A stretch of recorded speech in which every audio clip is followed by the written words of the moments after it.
King Charles stood before the world, his voice steady, his gaze unwavering, and dropped a bombshell that left the royal family reeling.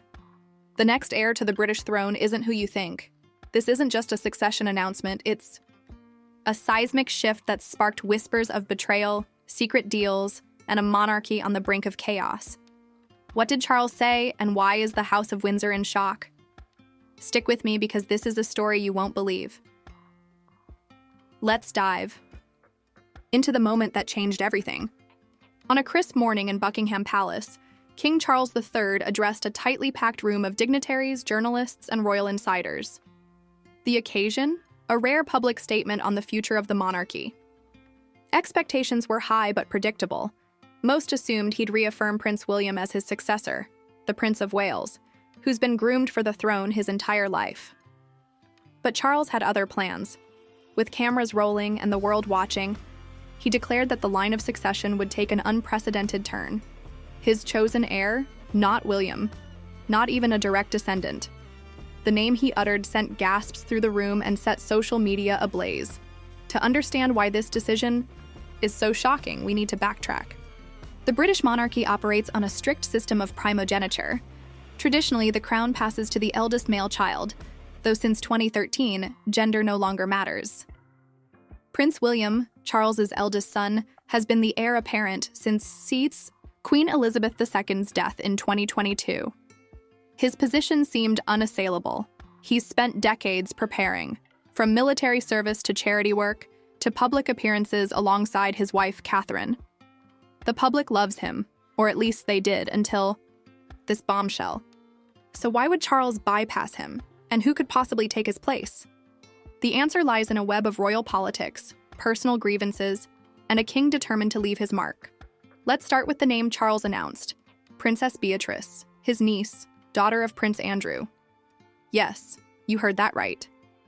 Beatrice, ninth in line to the throne, a non-working royal with a career in business, is now poised to leapfrog William, Harry, and even her own father.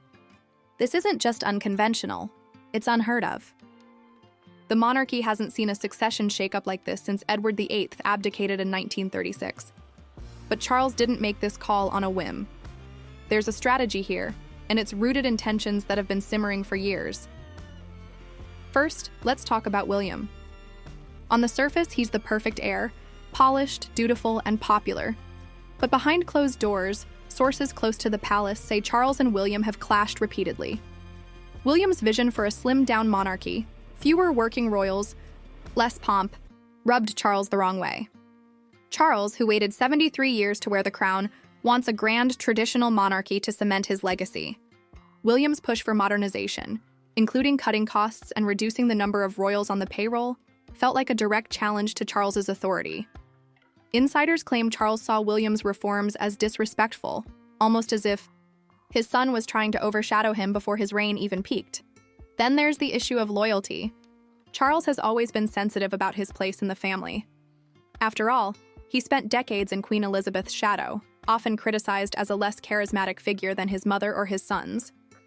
William's soaring popularity, especially after his handling of family scandals like Harry and Meghan's departure, reportedly stung Charles. Some palace aides whisper that Charles fears William could outshine him as king, stealing the spotlight from his own reign. By choosing Beatrice, Charles isn't just sidelining William, he's asserting control, reminding everyone who holds the crown. But why Beatrice? She's not an obvious choice. Unlike William or Harry, she's never been a full-time working royal. She's 36, married to Edoardo Mapelli Mozzi, and works in tech. She's kept a low profile, avoiding the scandals that plagued her father, Prince Andrew, over his ties to Jeffrey Epstein. That's part of her appeal. Beatrice is a blank slate. No major controversies, no public feuds. Charles sees her as a safe bet. Someone who can unify the family without the baggage of Harry's rebellion or William's ambition. Plus, her loyalty to the crown is unquestioned. She's quietly supported Charles's initiatives, from environmental causes to youth programs, earning his trust. There's also a deeper, more personal reason. Charles and Beatrice share a bond that goes back years. When Andrew's scandals threatened to sink the York family, Charles stepped in, ensuring Beatrice and her sister Eugenie weren't cast out of royal circles.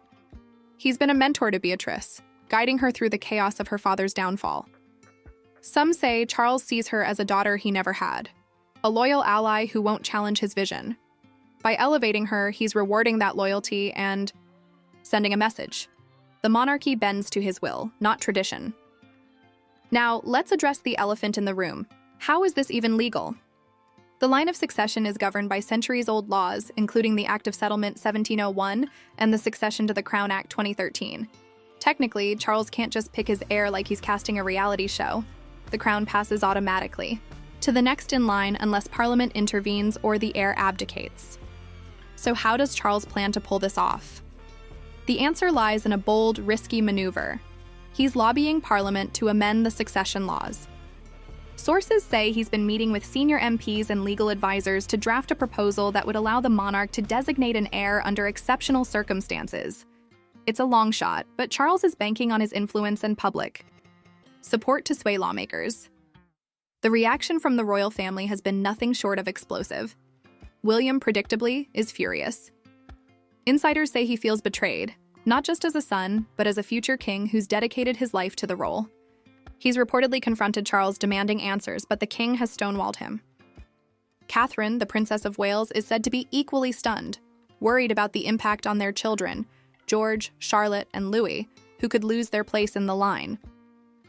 The Waleses have retreated to Kensington Palace, keeping a low profile while they process the news. Harry, on the other hand, is an enigma. Living in California with Meghan, he's been estranged from the family since 2020. Some speculate he's quietly pleased, seeing Charles's move as a rebuke to William, with whom he's had a bitter feud. Others say Harry's outraged, believing Beatrice's elevation undermines the entire system he once fought to reform. Meghan, ever vocal, is reportedly planning a tell-all interview to weigh in, which could pour more fuel on the fire. Meanwhile, Prince Andrew is over the moon. Beatrice's rise restores some of his tarnished prestige, even if he's still persona non grata at the palace. The public's response is just as divided. On X, posts are flying, with hashtags like #Beatrice for Queen and #Save William trending. Some Brits applaud Charles for shaking up a stale institution, praising Beatrice as a fresh face. Others call it a power grab, accusing Charles of undermining democracy. Polls show William still commands overwhelming support, with 68% of Britons saying he should remain the heir, compared to just 12% for Beatrice. The tabloids are having a field day, with headlines screaming King's betrayal and royal coup. Even international media, from CNN to Al Jazeera, are dissecting the drama, with some calling it the biggest royal scandal since Diana's death. So what's driving Charles to take such a gamble? Beyond family tensions, there's a broader context. The monarchy's relevance has been under scrutiny for years. Republican movements in the UK and Commonwealth nations like Australia are gaining traction, arguing the crown is an outdated relic. Charles knows his reign is short. At 76, he's the oldest king to ascend the throne. He's desperate to secure the monarchy's future, and he believes Beatrice, with her modern outlook and clean record, can appeal to younger generations. William's traditional approach, while popular, might not be bold enough to counter the growing anti-royal sentiment. There's also a geopolitical angle.